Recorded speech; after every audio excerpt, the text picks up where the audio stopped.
Om Shanti. Good morning. 19 दिसंबर 2020 के ईश्वरीय महावाक्य अर्थात मुरली सुनते हैं। आज बाबा मिलन का दिन भी है और मुरली में प्यारे बाबा ने यही बताया है कि बच्चे, तुमने वादा किया था कि जब मैं आऊँगा तो तुम मुझ पर वारी जाएंगे। तो मैं आया हूँ तुम बच्चों को वही वायदा याद दिलाने के लिए। और फिर बाबा ने कहा है कि कौन सी ऐसी विशेषता देवताओं के अंदर है जिस कारण उन्हें पूज्य कहा जाता है। उन्हें ही कहा जाता है देवताओं को, क्योंकि देवी देवता ये किसी को भी याद नहीं करते हैं, न ही बाप को याद करते हैं। और बाबा को याद करने की दरकार नहीं, क्योंकि वहाँ सुख ही सुख है, इसलिए पूज्य कहलाते हैं। तो सुनते हैं हम सभी प्यारे बाबा के मधुर महावाक्य, ईश्वरीय महावाक्य अर्थात प्यारे बाबा की मीठी मुरली। बाबा कहते हैं, मीठे बच्चे, तुम्हारा वायदा है कि जब आप आएंगे तो हम वारी जाएंगे। अब बाप आए हैं तुम्हें वायदा याद दिलाने। बाबा ने कहा, मीठे बच्चे, तुम्हारा वायदा है कि जब आप आएंगे तो हम वारी जाएंगे। अब बाप आए हैं तुम्हें वायदा याद दिलाने। आज की मुरली में प्रश्न है, किस मुख्य विशेषता के कारण पूज्य सिर्फ देवताओं को ही कह सकते हैं? किस मुख्य विशेषता के कारण पूज्य सिर्फ देवताओं को ही कह सकते हैं? उत्तर है, बाबा ने कहा, देवताओं की ही विशेषता है जो कभी किसी को याद नहीं करते, न बाप को याद करते, न किसी के चित्रों को याद करते, इसलिए उन्हें पूज्य कहेंगे। वहाँ सुख ही सुख रहता है, इसलिए किसी को याद करने की दरकार नहीं। अभी तुम एक बाप की याद से ऐसे पूज्य पावन बने हो जो फिर याद करने की दरकार ही नहीं रहती है। ओम शांति। मीठे मीठे रूहानी बच्चे, अब रूहानी आत्मा तो नहीं कहेंगे, रूह अथवा आत्मा एक ही बात है। रूहानी बच्चों प्रति बाप समझाते हैं, आगे कभी भी आत्माओं को परमपिता परमात्मा ने ज्ञान नहीं दिया है। बाप खुद कहते हैं, मैं एक ही बार कल्प के पुरुषोत्तम संगम युग पर आता हूँ, ऐसे और कोई कह न सके। सारे कल्प में सिवाय संगम युग के बाप खुद कभी आते ही नहीं। बाप संगम पर ही आते हैं जबकि भक्ति पूरी होती है, और बाप फिर बच्चों को बैठ ज्ञान देते हैं। अपने को आत्मा समझ और बाप को याद करो। यह कई बच्चों के लिए बहुत मुश्किल लगता है बहुत सहज, परंतु बुद्धि में ठीक रीति बैठता नहीं है, तो घड़ी घड़ी समझाते रहते हैं, समझाते हुए भी नहीं समझते हैं। स्कूल में टीचर 12 मास पढ़ाते हैं, फिर भी कोई नापास हो पढ़ते हैं। यह बेहद का बाप भी रोज बच्चों को पढ़ाते हैं, फिर भी कोई को धारणा होती है, कोई भूल जाते हैं। मुख्य बात तो यही समझाई जाती है कि अपने को आत्मा समझो और बाप को याद करो। यह पॉइंट रोज बाबा क्यों समझाते हैं? क्योंकि बच्चों को जब तक यह धारण न हो जाए, है ना, नए नए भी आते हैं ना बाबा के पास बच्चे, तो इसीलिए बाबा रोज रोज समझाते हैं। बाप ही कहते हैं, मामेकम याद करो, और कोई मनुष्य मात्र कभी कह नहीं सकेंगे। बाप कहते, मैं एक ही बार आता हूँ, कल्प के बाद फिर संगम पर एक ही बार तुम बच्चों को ही समझाता हूँ। तुम ही यह ज्ञान प्राप्त करते हो, दूसरा कोई लेते ही नहीं। प्रजापिता ब्रह्मा के तुम मुख वंशावली ब्राह्मण इस ज्ञान को समझते हो, जानते हो कल्प पहले भी बाप ने इस संगम पर यह ज्ञान सुनाया था। तुम ब्राह्मणों का ही पार्ट है, इन वर्णों में भी फिरना तो जरूर है। और धर्म वाले इन वर्णों में आते ही नहीं, भारतवासी ही इन वर्णों में आते हैं। ब्राह्मण भी भारतवासी ही बनते हैं, इसलिए बाप को भारत में आना पड़ता है। तुम हो प्रजापिता ब्रह्मा के मुख वंशावली ब्राह्मण। ब्राह्मणों के बाद फिर है देवताएं और क्षत्रिय। क्षत्रिय कोई बनते नहीं है, तुमको तो ब्राह्मण बनाते हैं, फिर तुम देवता बनते हो। वही फिर धीरे धीरे कला कम होती तो उनको क्षत्रिय कहते हैं। क्षत्रिय ऑटोमेटिकली बनना है। बाप तो आकर ब्राह्मण बनाते हैं, फिर ब्राह्मण से देवता, फिर वही क्षत्रिय बनते हैं। तीनों धर्म एक ही बाप अभिस्थापन करते हैं। ऐसे नहीं कि सतयुग त्रेता में फिर आते हैं। मनुष्य न समझने के कारण कह देते सतयुग त्रेता में भी आते हैं। बाप कहते मैं युगे युगे आता नहीं हूँ। यदा यदा ये धर्म से कह दिया है ना, युगे युगे। तो बाबा कहते हैं मैं युगे युगे नहीं आता हूँ, मैं आता ही हूँ एक बार कल्प के संगम पर। और कौन से संगम पर? कलयुग का अंत, सतयुग का आदि का जो संगम है, जिसको पुरुषोत्तम संगम युग कहते हैं। इस युग में बाबा आते, तुमको मैं ही ब्राह्मण बनाता हूँ प्रजापिता ब्रह्मा द्वारा। मैं तो परमधाम से आता हूँ। अच्छा, ब्रह्मा कहाँ से आता है? ब्रह्मा तो 84 जन्म लेते हैं, मैं नहीं लेता हूँ। ब्रह्मा सरस्वती जो ही विष्णु के 2 रूप लक्ष्मी नारायण बनते हैं, वही 84 जन्म लेते हैं, फिर उनके बहुत जन्मों के अंत में प्रवेश कर इनको ब्रह्मा बनाता हूँ। इनका नाम ब्रह्मा मैं रखता हूँ, यह कोई इनका नाम अपना नहीं है। बच्चे का जन्म होता है तो छठी करते हैं, जन्मदिन मनाते हैं। इनकी जन्म पत्री का नाम तो लेखराज था, वह तो छोटेपन का था, अभी नाम बदला है। जबकि इनमें बाप ने प्रवेश किया है संगम पर, सो भी नाम बदलते तब है जबकि यह वानप्रस्थ अवस्था में है। वह सन्यासी तो घर बार छोड़ चले जाते हैं तब नाम बदलता है, ये तो घर में ही रहते हैं। इनका नाम ब्रह्मा रखा क्योंकि ब्राह्मण चाहिए ना, तुमको अपना बनाकर पवित्र ब्राह्मण बनाते हैं। पवित्र बनाया जाता है, ऐसे नहीं कि तुम जन्म से ही पवित्र हो, तुमको पवित्र बनने की शिक्षा मिलती है। कैसे पवित्र बने, वह है मुख्य बात। तुम जानते हो कि भक्ति मार्ग में पूज्य एक भी हो नहीं सकता।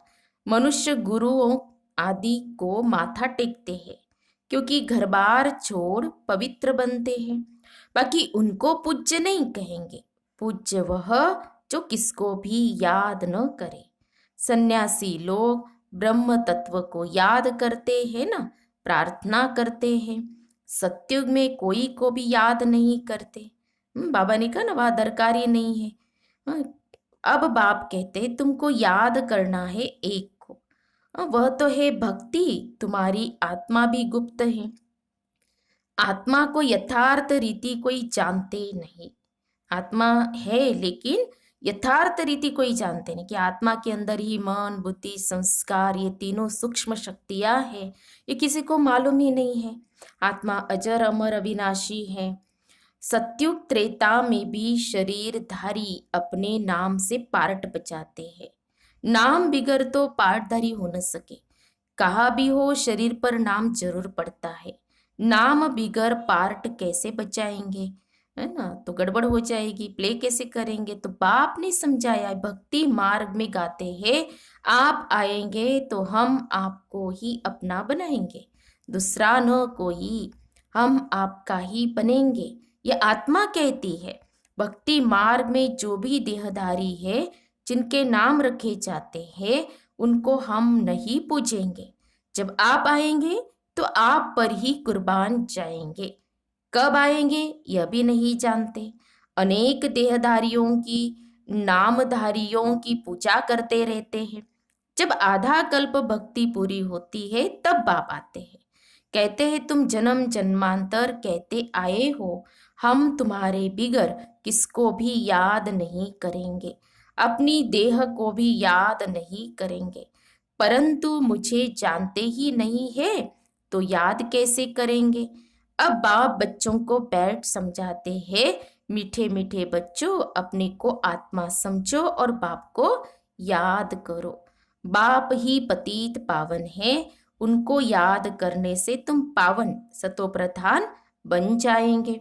सत्युग त्रेता में भक्ति होती नहीं, तुम कोई को भी याद नहीं करते, न बाप को न चित्रों को। वहां तो सुख ही सुख रहता है। बाप ने समझाया है, जितना तुम नजदीक आते जाएंगे कर्मातीत अवस्था होती जाएंगी। सत्युग में नई दुनिया, नए मकान में खुशी भी बहुत रहती है। फिर 25% पुराना होता है तो जैसे स्वर्ग ही भूल जाता है। तो बाप कहते हैं, तुम गाते थे आपके ही बनेंगे, आपसे ही सुनेंगे। तो जरूर आप परमात्मा को ही कहते हो ना। आत्मा कहती है परमात्मा बाप के लिए। आत्मा सूक्ष्म बिंदी है, उनको देखने के लिए दिव्य दृष्टि चाहिए। आत्मा का ध्यान कर नहीं सकेंगे। हम आत्मा इतनी छोटी बिंदी है, ऐसा समझ याद करना मेहनत है। आत्मा समझने की मेहनत है ना। आत्मा के साक्षात्कार की कोशिश नहीं करते, परमात्मा के लिए कोशिश करते हैं, जिसके लिए सुना है कि वह 1000 सूर्य से तेजोमय है। गीता में दिया हुआ है ना। तो किसको साक्षात्कार होता है तो कहते हैं बहुत तेजोमय था, क्योंकि वही सुना हुआ है। तो जिसकी नवदा भक्ति करेंगे देखेंगे भी वही, नहीं तो विश्वास ही न बैठे। तो बाप कहते हैं आत्मा को ही नहीं देखा है तो परमात्मा को कैसे देखेंगे। तो आत्मा को तो हम रियलाइज कर रहे हैं ना, आत्मा को देख ही कैसे सकते। और सबके तो शरीर का चित्र है, नाम है, आत्मा है, बिंदी बहुत छोटी है, उनको कैसे देखें। कोशिश बहुत करते हैं, परंतु परंतु इन आंखों से देख न सके। आत्मा को ज्ञान की अव्यक्त आंखें मिलती है। आत्मा को ज्ञान की अव्यक्त आंखें मिलती है। बाबा ने आकर के हम बच्चों को तीसरा नेत्र दिया, ज्ञान दिया, दिव्य चक्षु, और उससे हम देखते हैं और रियलाइज कर रहे हैं। अभी तुम जानते हो हम आत्मा कितनी छोटी है। मुझ आत्मा में 84 जन्मों का पार्ट नुंदा हुआ है जो मुझे रिपीट करना है। बाप की श्रीमत मिलती है श्रेष्ठ बनाने के लिए, तो उस पर चलना चाहिए। और बाबा कहते हैं बाबा जो भी मत देते हैं तो हम उससे क्या बनते हैं, बाबा की मत पर चलने से हम श्रेष्ठ ही बनेंगे। बाकी जो भी है बाबा कहते हैं हाँ परमत है, बहुत सारी अलग अलग मत है ना, तो उनसे क्या हुआ है। तो बाबा इसीलिए कहते कि बाबा जो श्रीमत देते उससे हम श्रेष्ठ ही बनेंगे। तुम्हें दैवी गुण धारण करने हैं। देखो बाबा ने ये मत दी हमें कि बच्चे तुम्हें दैवी गुण धारण करने हैं। खान पान भी रॉयल होना चाहिए, चलन बड़ी रॉयल चाहिए। तुम देवता बनते हो, देवताएं खुद पूज्य है, यह कभी किसकी पूजा नहीं करते। ये तो डबल सिरताज है ना, डबल सिरताज, एक पवित्रता का और दूसरा संपन्नता का। यह कभी किसे पूजते नहीं तो पूज्य ठहरे ना। सत्युग में किसको पूजने की दरकार ही नहीं। बाकी हाँ एक दो को रिगार्ड जरूर देंगे, ऐसे नमन करना, इनको रिगार्ड कहा जाता है। ऐसे नहीं दिल में उनको याद करना है, रिगार्ड तो देना ही है। जैसे प्रेसिडेंट है सब रिगार्ड रखते हैं, जानते हैं यह बड़े मर्तबे वाला है, नमन थोड़े ही करना है। तो बाप समझाते हैं यह ज्ञान मार्ग बिल्कुल अलग चीज है। इसमें सिर्फ अपने को आत्मा समझना है जो तुम भूल गए हो। शरीर के नाम को याद कर लिया है, काम तो जरूर नाम से ही करना है, बिगर नाम किसको बुलाएंगे कैसे? हाँ, ये आत्मा कहकर तो बुला नहीं सकते ना। बल तुम शरीरधारी बन पार्ट बचाते हो, परंतु बुद्धि से शिव बाबा को याद करना है। कृष्ण के भक्त समझते हैं, हमको कृष्ण को ही याद करना है। बस जिधर देखता हूँ कृष्ण ही कृष्ण है, हम भी कृष्ण तुम भी कृष्ण। अरे तुम्हारा नाम अलग उनका नाम अलग, सब कृष्ण ही कृष्ण कैसे हो सकते? सबका नाम कृष्ण थोड़ी होता है, जो आता सो बोलते रहते हैं। अब बाप कहते हैं, भक्ति मार्ग के सब चित्रों आदि को भूल एक बाप को याद करो। चित्रों को तो तुम पतित पावन नहीं कहते, हनुमान आदि पतित पावन थोड़े ही है, अनेक चित्र है, कोई भी पतित पावन नहीं है। कोई भी देवी आदि जिसको शरीर है उनको पतित पावन नहीं कहेंगे। 6-8 भुजाओं वाली देवियां आदि बनाते हैं सब अपनी बुद्धि से। यह है कौन, वह तो जानते नहीं। यह पतित पावन बाप की औलाद मददगार है, यह किसको भी पता नहीं है। तुम्हारा रूप तो यह साधारण ही है, यह शरीर तो विनाश हो जाएंगे। ऐसे नहीं कि तुम्हारे चित्र आदि रहेंगे, ये सब खत्म हो जाएंगे। वास्तव में देविया तो तुम हो, नाम भी लिया जाता है, सीता देवी, फलानी देवी। देखो बाबा कितना ऊंच चढ़ाते हैं। राम देवता नहीं कहेंगे, फलानी देवी व श्रीमती कह देते तो वह भी रॉन्ग हो जाता। अब पावन बनने के लिए पुरुषार्थ करना है। कल भी बाबा ने हम बच्चों को कहा था ना, तुम शिव शक्ति भारत माताएं हो। तो बाबा हम बच्चों को मुरली में रोज रोज नशा चढ़ाते हैं, टाइटल्स देकर, स्वमान देकर। तुम कहते भी हो पति से पावन बनाओ, ऐसे नहीं कहते कि लक्ष्मी नारायण बनाओ। पति से पावन भी बाप बनाते हैं, नर से नारायण भी वह बनाते हैं। वो लोग पतित पावन निराकार को कहते हैं, और सत्यनारायण की कथा सुनाने वाले फिर और दिखाए हैं। ऐसे तो कहते नहीं बाबा सत्यनारायण की कथा सुनाकर अमर बनाओ, नर से नारायण बनाओ, सिर्फ कहते हैं आकर पावन बनाओ। बाबा ही सत्यनारायण की कथा सुनाकर पावन बनाते हैं। तुम फिर औरों को सत्य कथा सुनाते हो, और कोई जान न सके, तुम ही जानते हो। भल तुम्हारे घर में मित्र संबंधी भाई आदि है, परंतु वह भी नहीं समझते। अच्छा, मीठे मीठे सिखी लदे बच्चों प्रति मात पिता बाप दादा का याद प्यार और गुड मॉर्निंग। रूहानी बाप की रूहानी बच्चों को नमस्ते। हम रूहानी बच्चों की रूहानी बाप दादा को याद प्यार और नमस्ते नमस्ते। ओम शांति ओम शांति ओम शांति। गुड मॉर्निंग बाबा, शुक्रिया बाबा, थैंक्स बाबा। धारणा के लिए मुख्य सार, आज की मुरली का सार 2 पॉइंट में।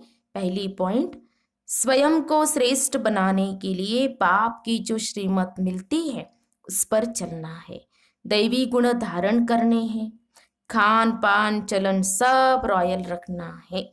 दूसरी पॉइंट, 1-2 को याद नहीं करना है, लेकिन रिगार्ड जरूर देना है, पावन बनने का पुरुषार्थ करना और कराना है। फिर आज की मुरली में बाबा का वरदान है, सर्व खजानों को समय पर यूज कर निरंतर खुशी का अनुभव करने वाले खुश नसीब आत्मा भव। सर्व खजानों को समय पर यूज कर निरंतर खुशी का अनुभव करने वाले खुश नसीब आत्मा भव। स्पष्टीकरण है, बाप दादा द्वारा ब्राह्मण जन्म होते ही सारे दिन के लिए अनेक श्रेष्ठ खुशी के खजाने प्राप्त होते हैं। इसलिए आपके नाम से ही अब तक अनेक भक्त अल्पकाल की खुशी में आ जाते हैं। आपके जड़ चित्रों को देखकर खुशी में नाचने लगते हैं। ऐसे आप सब खुश नसीब हो, बहुत खजाने मिले हैं। लेकिन सिर्फ समय पर यूज करो। चाबी को सदा सामने रखो, अर्थात सदा स्मृति में रखो और स्मृति को स्वरूप में लाओ, तो निरंतर खुशी का अनुभव होता रहेगा। स्लोगन है, बाप की श्रेष्ठ आशाओं का दीपक जगाने वाले ही कुल दीपक है। बाप की श्रेष्ठ आशाओं का दीपक जगाने वाले ही कुल दीपक है। तो ये थे प्यारे बाबा के मधुर महावाक्य, ईश्वरीय महावाक्य जो हम सब ने सुने। तो आज बाबा ने हम बच्चों को चेक करने के लिए कहा है कि हमारी चलन, हमारा खान पान बहुत रॉयल होना चाहिए और एक दो को याद नहीं करना है, लेकिन एक दो को स्नेह जरूर देना है, रिगार्ड जरूर देना है, ये बाबा ने कहा है। और फिर जो बाबा ने कहा कि बच्चे, तुमने जो वायदा किया था भक्ति मार्ग में कि बाबा आप जब आएंगे तो हम आप पर कुर्बान जाएंगे, वारी जाएंगे। वारी जाना माना क्या? बाबा कहते ना, जो वारी जाते हैं वही वारिस बनते हैं।